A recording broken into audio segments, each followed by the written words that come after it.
Mylar దేవపల్లిలో dead body కలకలం. గోనె సంచిలో డెడ్ బాడీ గుర్తించిన జీహెచ్ఎంసీ కార్మికులు.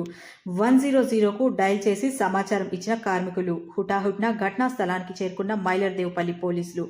ఎక్కడో చంపి సంచిలో మూటగట్టి దుర్గానగర్ వద్ద పడేసిన దుండగులు. హత్యకు గురైన వ్యక్తి ఎవరు అనే సమాచారాన్ని స్వీకరిస్తున్న కాప్.